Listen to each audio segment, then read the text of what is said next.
الحمد لله كفى والسلام على عباده الذين اصطفى. أما بعد أعوذ بالله من الشيطان الرجيم. بسم الله الرحمن الرحيم. إن المتقين في ظلال وعيون وفواكه مما يشتهون كلوا واشربوا هنيئا بما كنتم تعملون إنا كذلك نجزي المحسنين ويل يومئذ للمكذبين. صدق الله العظيم. وعن أبي هريرة رضي الله عنه قال قال رسول الله صلى الله عليه وسلم من أطاعني دخل الجنة أو كما قال عليه الصلاة والسلام. رواه مسلم. میرا محترم بزرگوں، عزیز ساتھیوں، یہ جو مہینہ ہے یہ رجب کا مہینہ ہے.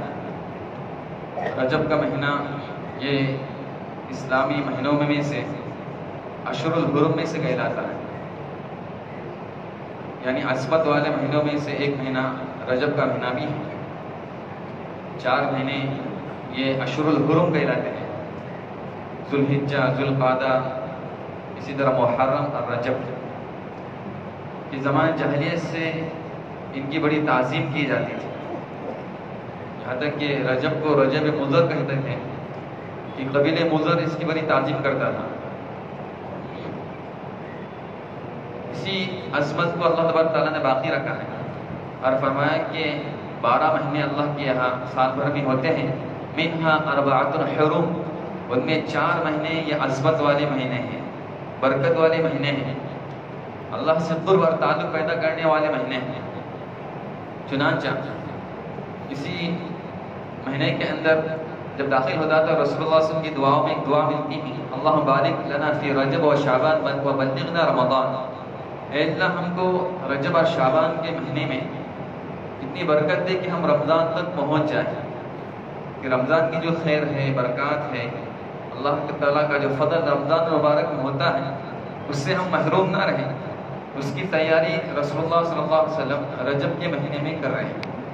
تو رجب کے مہینے میں کوئی مخصوص عمل تو رسول اللہ صلی اللہ علیہ وسلم سے ثابت نہیں ہے، نہ نماز ثابت ہے نہ روزہ ثابت ہے، بلکہ یہ روایت میں صرف دعا کا ذکر آتا ہے کہ دعا کرتے تھے رسول اللہ صلی اللہ علیہ وسلم اس مہینے میں. اور شعبان کے مہینے میں بخاری مسلم کی روایت میں کہ اللہ کے رسول صلی اللہ علیہ وسلم اکثر مہینے کے روزہ رکھا کرتے تھے. شعبان کے اندر رسول اللہ صلی اللہ علیہ وسلم اکثر مہینے کے روزہ رکھا کرتے تھے. تو شعبان میں کثرت سے روزے رکھنے کا ثبوت ہے. البتہ رجب کے مہینے میں کوئی خاص روزہ نہیں ہے. یہاں تک کہ بعض لوگ 27 رجب کو روزہ رکھتے ہیں، کہتے ہیں کہ شب معراج کا روزہ ہے. تو یہ کسی حدیث سے ثابت نہیں ہے. لہذا معراج تو رسول اللہ صلی اللہ علیہ وسلم کو ہوئی ہے، لیکن کس تاریخ میں ہوئی ہے اس میں کئی اقوال ہے، علماء کا اختلاف ہے. لہذا کسی حدیث سے ثابت نہیں ہے، نہ اس دن روزہ ثابت ہے. لہذا دین کی تعین کیے بغیر کوئی محض روزہ رکھتا ہے تو کوئی حرج نہیں. جیسے کہ پیر اور جمعرات کا کوئی روزہ رکھنا چاہے تو رکھ سکتا ہے، ایام بیس کے روزہ رکھنا چاہے تو رکھ سکتا ہے، 13، 14، 15. اسی طرح ہمارے فقہاء نے تو لکھا ہے کہ پورے مہینے کی کوئی روزہ رکھنا چاہے تو رکھ سکتا ہے. پورا رجب رکھا ہے، شعبان رکھا ہے، اسی طرح رمضان رکھا ہے، تو بھی اس کی کیا ہے گنجائش ہے. اشہر الحرم 4 مہینے کے روزے رکھ سکتا ہے. جو مخصوص عید کے دن ہے یا ایام تشریق ہے ان روزوں کو منع کیا گیا ہے. ان کے علاوہ یہ سارے روزے کیا کر سکتا ہے، رکھ سکتا ہے. اور ترمذی کی روایت میں ہے کہ الغنیمۃ الباردہ الصوم فی الشتاء، کہ ٹھنڈی والی غنیمت یعنی وہ ہے کہ جو ہم کو غنیمت کے طور پر کوئی چیز حاصل ہو جاتی ہے تو رسول نے فرمایا کہ ٹھنڈی کے اندر روزہ رکھنا ہے. بہت سارے ہمارے احباب مثلا پوچھتے رہتے کہ ہمارے اتنے روزے باقی ہیں، 5 سال پہلے کسی کے روزے چھوڑے تھے، 10 سال پہلے چھوڑے تھے، تو ان کو پورا کرنے کی کوئی فکر ان کو نہیں ہے. لہذا یہ سردی کے موسم کو اچھا موقع، غنیمت والا موقع سمجھیں اور ان دنوں کے اندر ہم روزے رکھنے والے بن جائیں. کہ اللہ کے رسول صلی اللہ علیہ وسلم نے بھی اس کی ترغیب دی ہے کہ جن کے روزے ہم کو چھوٹے ہوئے ہیں، پہلے جن کے روزے باقی ہیں، تو یہ ٹھنڈی کے دن ایک تو مختصر رہتے ہیں اور پیاس بھی نہیں لگتی، تو اس میں ہم کیا کریں گے، روزے کی قضا کر لیں گے. اس لیے کہ روزے کی قضا، ایک مرتبہ بچہ بالغ ہو گیا تو نماز اور روزہ اس کی معافی نہیں ہے، ان کو رکھنا ہی رکھنا ہے. بالغ ہونے کے بعد سے جتنے ہمارے روزے چھوٹے ہیں ان تمام کی قضا کرنا ہم پر ضروری ہے. نمازوں کی قضا کیا ہے، ضروری ہے. البتہ شافعی کے نزدیک ایک مسئلہ ہے کہ اگر کوئی شخص سمجھ لیجیے کہ ایک سال تک مہلک رہتے، کسی رمضان میں اگر روزہ کسی نے نہیں رکھا تو ایک سال تک وہ روزہ رکھ سکتا ہے، لہذا ایک سال اس کا کیا ہوگا، کمپلیٹ ہو گیا، اور پھر بھی اس کا روزہ نہیں رکھا، دوسرے سال اس کی قضا کرتا ہے تو روزے کے ساتھ ایک مد یعنی 600 گرام اناج چاول بھی غریبوں کو دینا ضروری ہوتا ہے۔ اور کسی نے اگر 2 سال سمجھ لیجیے کہ گیپ کیا اور تیسرے سال میں روزہ رکھتا ہے تو اس کا فدیہ بڑھ جاتا ہے کہ ایک روزے کا پھر 1200 گرام اس کو اناج دینا پڑتا ہے۔ کسی کے 10 سال پہلے کے روزے چھوٹے ہوئے ہیں تو ان کو کتنا اناج دینا ہے؟ اگر ان کو مسئلہ ابھی معلوم ہوا ہے تو ایک روزے کا 600 گرام ہی دینا ہے، اگر ان کو مسئلہ پہلے سے معلوم ہوا ہے تو پھر ہر روزے کا فدیہ بڑھ جاتا ہے، روزہ نہیں بڑھتا، روزہ جتنے چھوٹے ہوئے ہیں اتنے ہی روزے ان کو رکھنا ہے، البتہ فدیہ کیا ہو جاتا ہے، یہ بڑھ جاتا ہے۔ اور حناف کے نزدیک صرف روزے رکھنا ہے، اور شافعی کے نزدیک روزے کے ساتھ اس کو کیا دینا، فدیہ بھی دینا ہے۔ لہذا یہ ٹھنڈی کے دن اسی لیے ہے کہ ہم کیا کریں، اس کی اوقات سے ہم فائدہ اٹھائیں۔ ہمارے ذمہ جتنے نمازیں باقی ہیں، لہذا ہمارے پاس کتنا وقت رہتا ہے، کتنے ہمارا وقت گھنٹوں یہاں وہاں چلا جاتا ہے، لہذا ہم ان اوقات کو غنیمت سمجھ کے کیا کریں، ان نمازوں کے روزے کی قضا کریں۔ بلکہ شافعی کے نزدیک جس کے ذمے نماز نفل یعنی نماز قضا نمازیں باقی ہیں تو اس کو جتنے نفل نماز ہے، جتنے سنت نماز ہے، اس کی جگہ پر اس کو قضا نماز ہی پڑھنا ہے۔ تہجد کے لیے اٹھنا ہے اس کو، لیکن اس موقع پر وہ ظہر کی فرض نماز کی قضا کی نیت کر لے، عصر کی کر لے، جو بھی کرنا چاہے تو کیا کر سکتا ہے، وہ کر سکتا ہے۔ تو یہ بہتر موقع ہے رہتا ہے، انسان ہے، زندگی کا کوئی بھروسہ نہیں ہے۔ تو دیکھو رسول صلی اللہ علیہ وسلم رمضان کے لیے دعا رجب کے مہینے سے کر رہے ہیں کہ رمضان تک میں کیا ہو جاؤں، اسی طرح پہنچ جاؤں۔ تو یہ چونکہ رمضان کے اندر اللہ تعالیٰ کی خاص رحمتیں اور اللہ تعالیٰ کی خاص برکات نازل ہوتی رہتی ہیں، اور رمضان کے روزے کے لیے اللہ کے رسول صلی اللہ علیہ وسلم فرما رہے ہیں کہ ان کے لیے مخصوص جنت کا دروازہ بنایا گیا ہے، جس سے کیا ہو جائیں گے، جس باب الریان سے روزے دار کیا ہو جائیں گے، داخل ہو جائیں گے۔ تو اللہ کے نزدیک معمولی سے معمولی نیکی کی کیا ہے، قدر ہے کہ آدمی مختصر عمل ہو لیکن اللہ کو راضی کرنے والا ہو اور جنت میں لے جانے والا ہو، تو اللہ تعالیٰ عمل کو قبول کرتے ہیں، اس کو جنت میں داخل کرتے ہیں۔ چنانچہ اللہ تعالیٰ فرماتے ہیں ان للمتقین فی ظلال وعیون، کہ متقی لوگ سایوں کے اندر ہوں گے، چشموں میں ہوں گے۔ ان للمتقین مفازا، متقی لوگ یہ سمجھ لیجیے کہ ان کے لیے کیا ہے، کامیابی ہے۔ تو جنت میں جانے کا ایک سبب تقویٰ ہے، بہت سارے اسباب جنت میں جانے کے ہیں، ان میں ایک سبب تقویٰ ہے۔